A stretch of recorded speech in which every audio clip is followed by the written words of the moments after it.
Welcome to the German Climate Pavilion at COP29 in Baku. Germany. Climate solutions, fast and fair.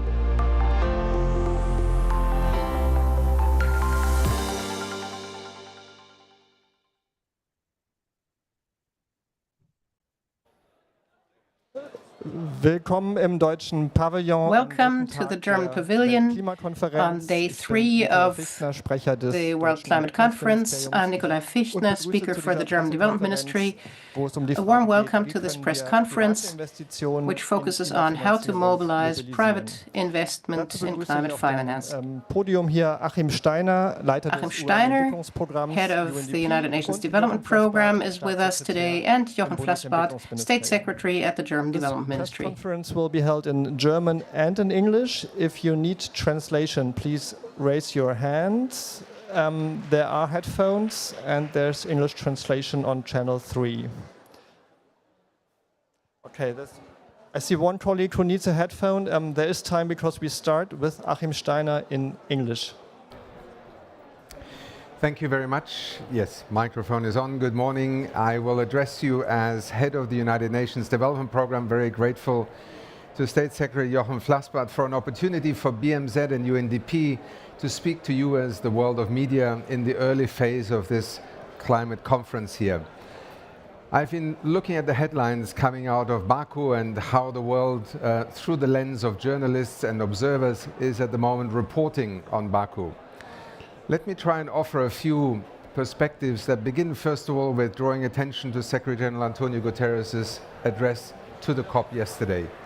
I think, as you have by now become accustomed to, the Secretary General considers climate change the defining issue of our time, not in terms of immediate conflicts and crises, but really in terms of a world being able to take decisions today that will define where we will find ourselves 20, 30, 50 years from now.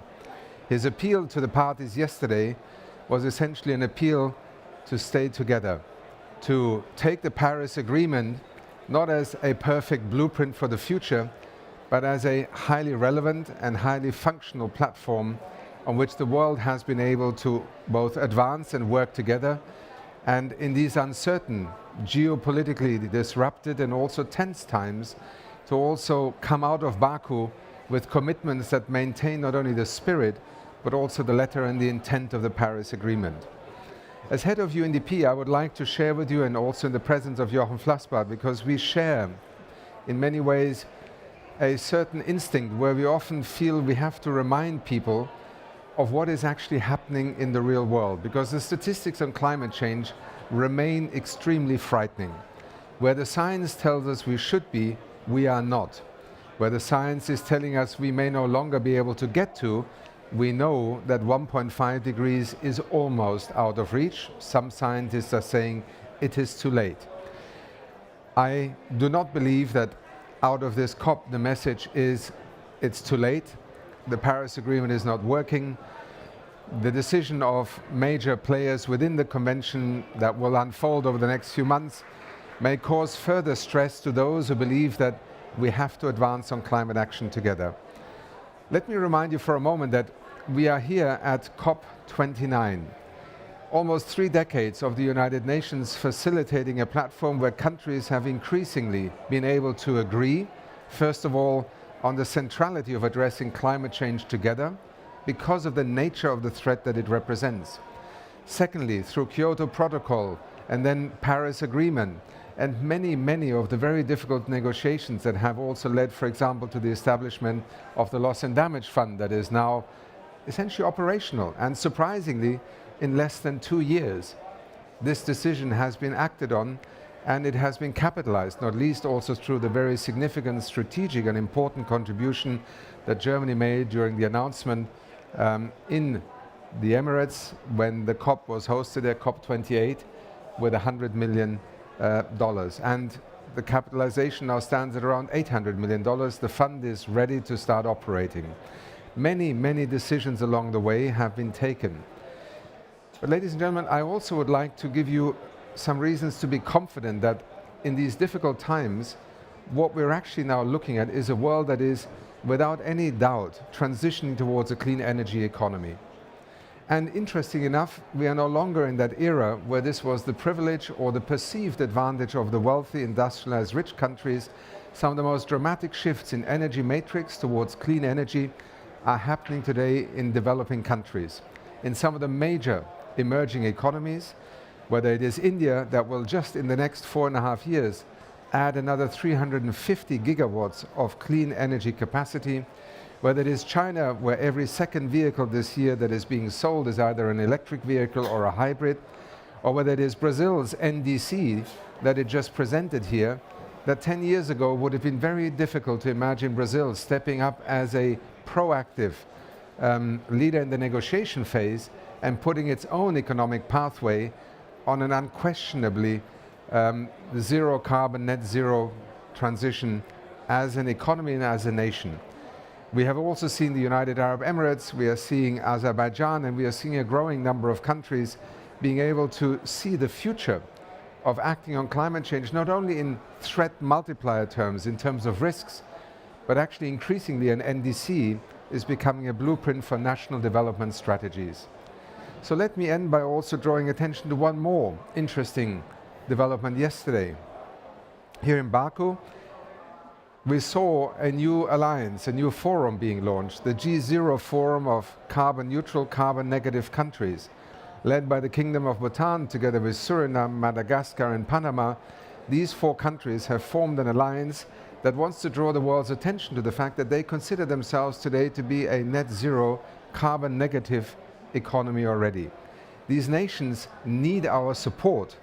Rather than ignoring them in their pioneering pathways, Baku is ultimately about agreeing on a financing package and pathway that allows us to invest in a world that is rapidly looking at transitions, but is increasingly being held back by the lack of finance, by distorting subsidies, and by obviously sometimes very mixed policy signals. With that, I want to end and again thank Jochen Flasbarth and BMZ also, because our partnership is today one of the central partnerships that enables UNDP to have made on behalf of the UN the climate promise to support up to 125 developing nations in preparing their sovereign, nationally determined contributions in time for COP30 next year, the moment when we will be able to look at whether collectively the Paris Agreement is delivering NDC 3.0 and getting us back on track for 1.5 degree futures. Thank you very much. Yeah, thanks a lot, Achim. I will switch to German now with regard to those media representatives from Germany here in the room. So some seconds more to get translation facilities. Lieber Achim Steiner, meine Damen und Herren, ich bin heute Nacht hier angekommen. Achim Steiner, ladies and gentlemen, I arrived here during the night. Der es mir etwas leichter gemacht hat. Ich wollte eigentlich mit dem Bundeskanzler. Originally, I was supposed to get a ride with the Chancellor, which would have been a little easier, but he's remaining in Germany now.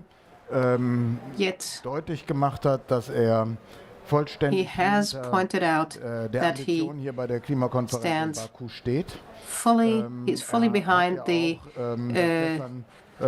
meeting of the parties here in Baku, and the statement of the High Ambition Coalition yesterday was co-signed by him. Why am I saying this? Well, this has really been a matter of course ever since Paris, when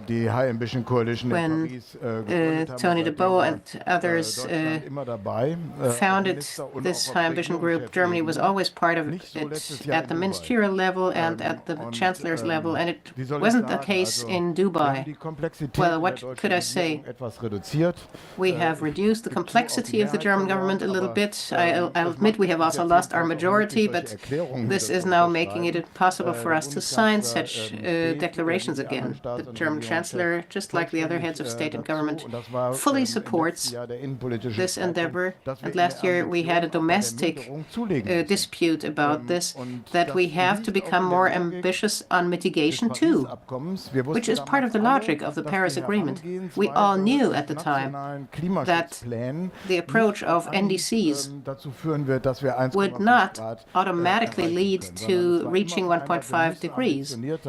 We always had the agreement that we need to become more ambitious, and that is possible.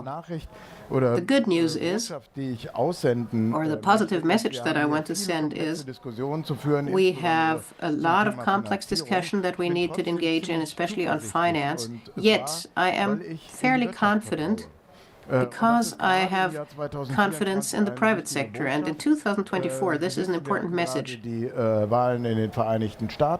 all know that we just had elections in the United States. Many people are concerned because during the last Trump administration, it was the first decision of the administration to leave the Paris Agreement. But 2016 and 2024 is not the same thing. In Germany, we have a saying, you never bathe in the same river twice.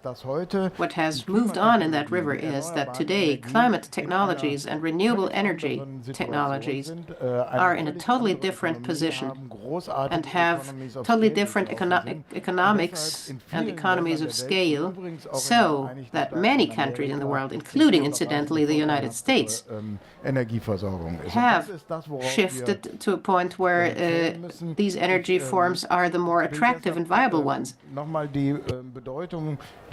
So, I would once more like to underline the importance of the NDCs, and ultimately this is also related to the issue of finance. National climate policies are at the core, and they do not just consist of money, they also consist of agreements made in order to reach the climate goals. In Germany, for instance, we have the Climate Act. In Europe, we have the European Green Deal, adopted during the last term of government in the EU. When it comes to the interface, storage systems, also die Senkenstärkung in Europa between natural storage systems, we have the nature restoration law in Europe now, which addresses that interface, and all these things can help us reach the climate goals. And of course, this does not just go for Europe and America, it also goes for our partner countries. And I'm also saying this from the perspective of the Development Ministry. The times when we met all needs with more and more money will not continue. And I think I am probably not suspicious in this regard of pursuing the wrong policies. I helped bring the Paris Agreement about, and we've always supported, but if you look at the figures, public funding alone will not meet the funding needs identified by Nick Stern and his team. So unless we manage to unleash the positive forces of the markets, we will not reach the climate goals. And so what you are doing, Achim, through the climate promise is key to achieving the climate goals, because they make it possible to reduce the level of grants needed, making it feasible to bring the money that is needed. Germany has been traditionally been a supporter of UNDP. We have been supporting the climate promise. We just committed 18 million euros.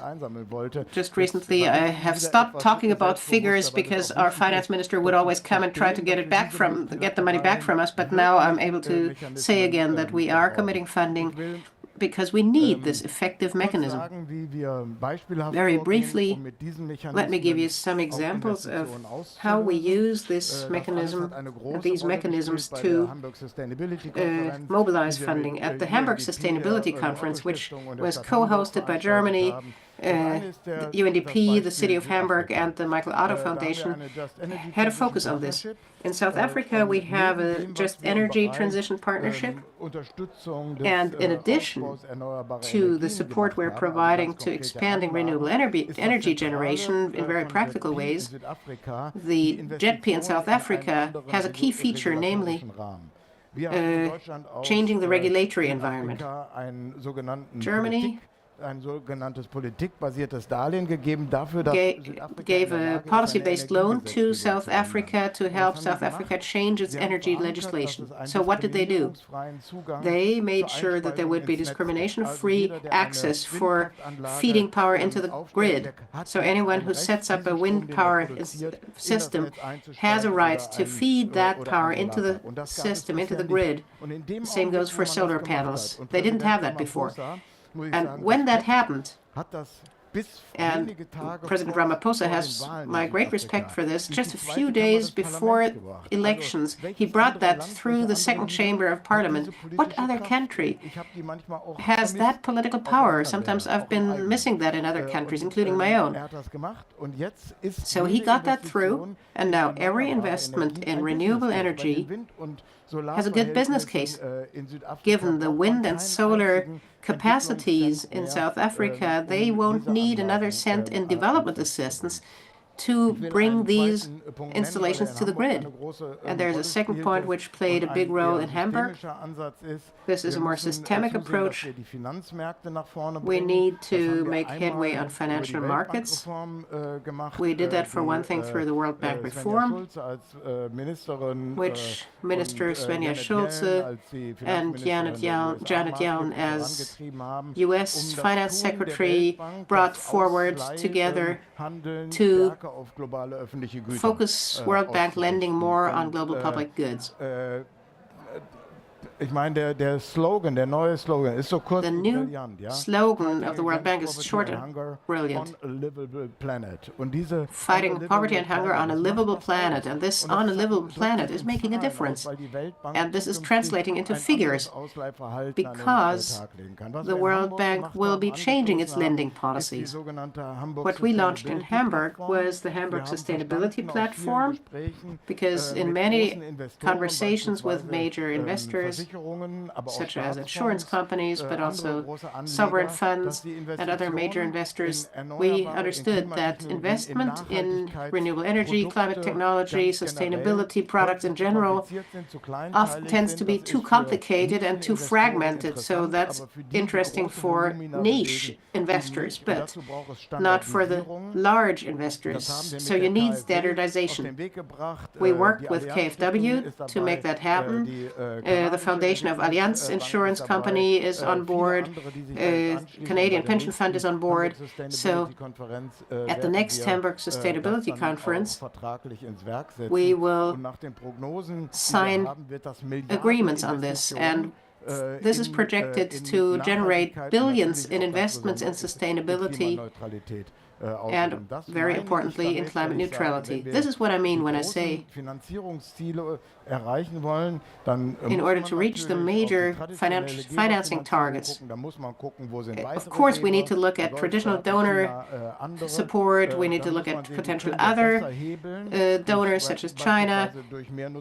We need to leverage public funding in a better way through guarantee instruments, etc. But you also need to look at ways in which such a platform can generate private investment on a major scale. Well, thank you very much. Now there is an opportunity to ask questions. Lukas Knigge von Climate Table. Lukas Knigge from Climate Table. Well, you talked about NDCs and the importance of NDCs. However, at the European level, there is considerable opposition against new goals. In the German government, especially in the current situation, how are you planning to make sure that these new NDCs for 2035 will be ambitious at all? Well, in the EU, we have a special situation too. We have a phase of transition from the old Commission to the new. The councils are reconstituting. So this is not exactly speeding up decision-making, to say it, put it like that. But I am confident that we will succeed. By 2025, we will have to hand in the NDCs, submit them. Many countries are in a good position to do so, I think, including Germany. Climate neutrality neutrality by 2045 is our plan, and we were the first country in the EU to put that into legislation, and based on that, in 2021 in our climate action legislation, we laid down that our target year would be 2035. And usually the EU was on the 2040. What is lacking for the EU currently is the 2035 target. The 90% target for 2040 has been proposed by the Commission, which I think is good. And it matches our own ambitions in Germany. Germany always has to be a little ahead of the overall goals for the EU as a whole to reach its goals. Germany has a 77% target for 2035, and I think that the European NDC will probably be something like that. Next question from Mr. Holz from DPA. Hello. Germany and the EU have been refusing for months to give new figures for the new NDCs. For how much longer will they be able to do that in public? Well, the financing issues on the agenda today are distributional issues, and distributional issues are never easy, obviously.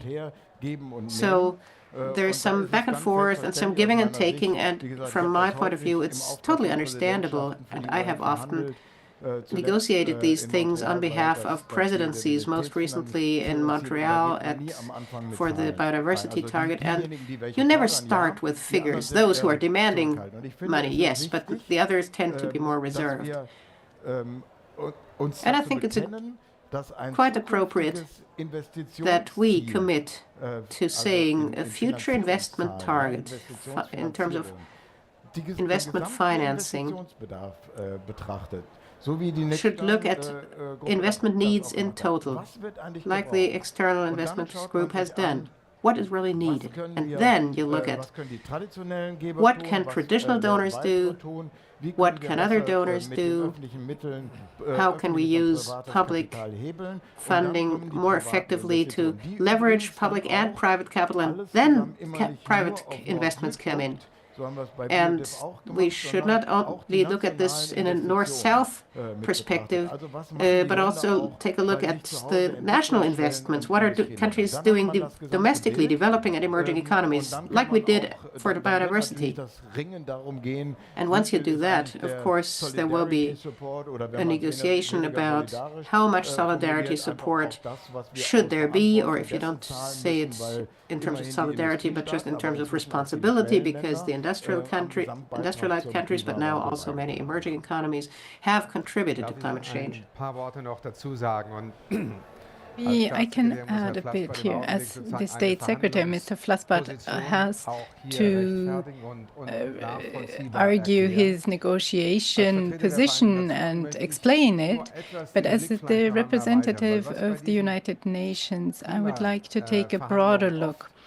Now, at these climate negotiations, there are some things which are not really understandable for the general public. We're no longer in a world where the rich countries finance climate policies in countries of the global south out of generosity, for instance. We're in 2024. China has built thousands of gigawatts of renewable energies, not with the help of development funding from Osnabrück or other places in Europe, but from its own tax revenue. India, as I mentioned, is a country which has now about 500 gigawatt, or will have reached 500 gigawatt in 2030 with renewable infrastructure. It is not doing this because it is receiving climate finance from the international community. These are very small projects. It is doing it from its own resources in cooperation with the private sector, and that's something Mr. Flasbarth mentioned. We should see that the 100 billion, which we've been trying to reach as a threshold in the past years, are not the core of international finance. They are a crucial and relevant part of it.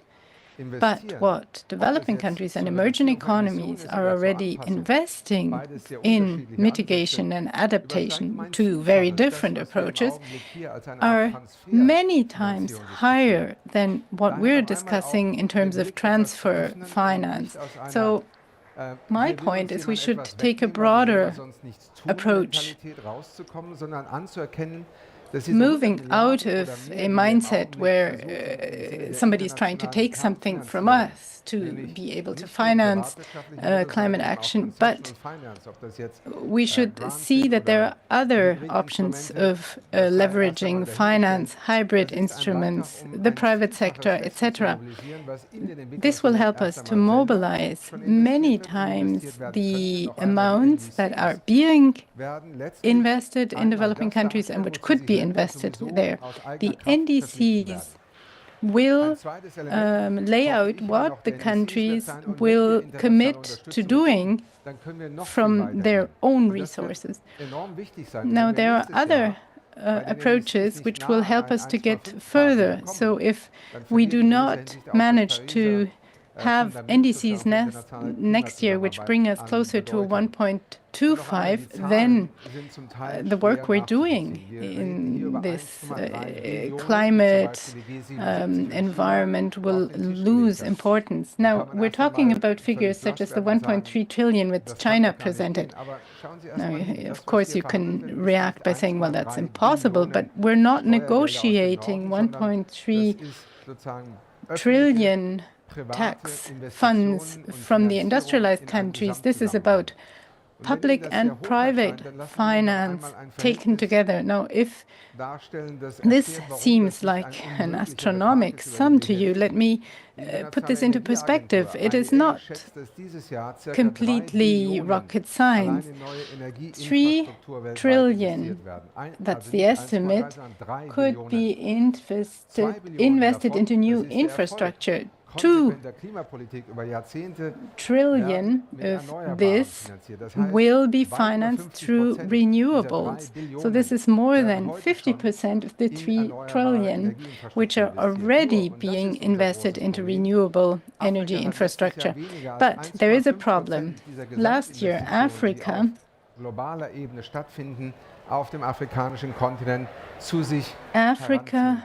was able to attract less than 1.5% of this total investment, and that's the big challenge. We now need to ensure that climate finance will enable especially the poorest and most vulnerable countries worldwide to leap forward.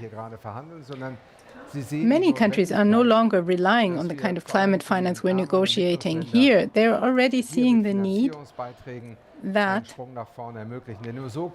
we help developing countries to leap forward through contributions to climate finance, because only then we will be able to ensure that the NDC commitments will have a positive result in various countries. So I hope I was able to make it clear that this is not just about tough negotiations, but it is about setting framework conditions. We're moving in a certain context of conditions, and we should recognize that developing countries are the economies that are moving forward at the highest speed when it comes to decarbonizing. It may be hard to accept that, to recognize that, but that's the reality. So the concessionary finance we're trying to mobilize here are investments which will pay off in the next 10 to 20 years. They'll have a huge return on investment. Of course, it's clear that the fiscal situation we're in is a big challenge, and it creates a lot of dilemmas. We're able to spend 2,400 billion for defense spending.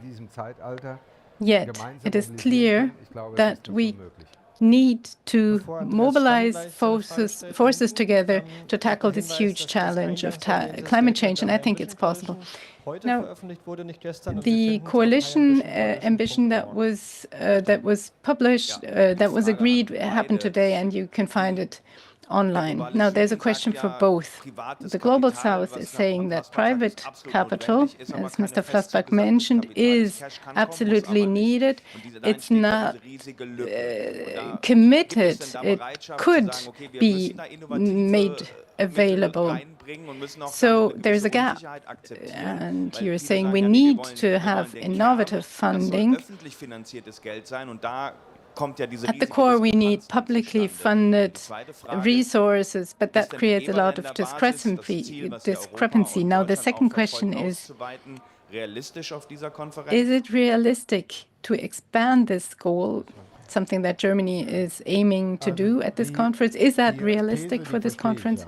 Now, I understand the thesis, which the partners from the Global South are presenting. Achim, Steiner mentioned it. A negotiator of one country is in a different situation than a representative of the UN. Now, what is important to me is that we need to see what the overall need is so that we actually know what we're talking about. And whatever we can mobilize without public funds, in terms of full financing or with what you mentioned, is taking risks out of the markets. De-risking is the term we use in the international community. So this is something that we need to do to de-risk situations for private investors. Now, this is not a fixed dimension. It's not something that cannot be changed.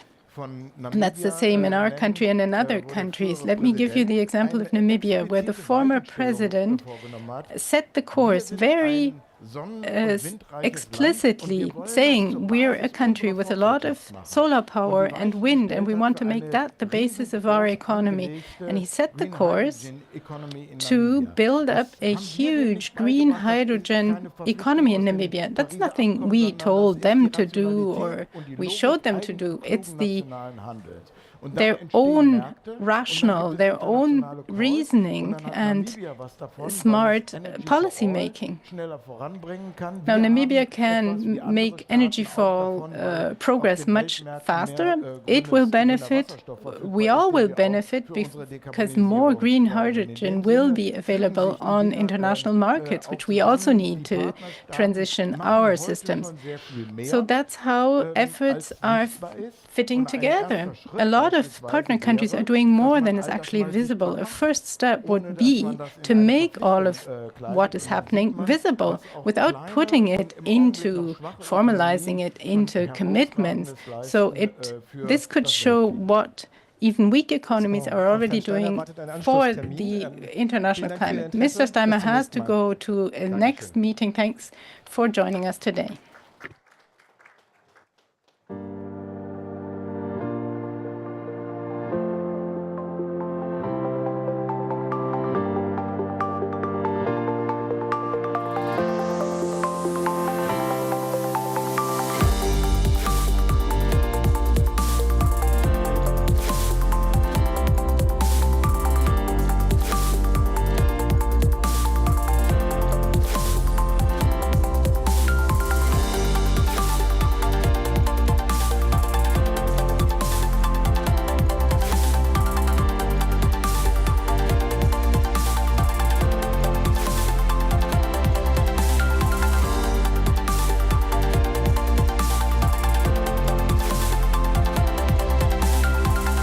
Welcome to the German Climate Pavilion at COP29 in Baku.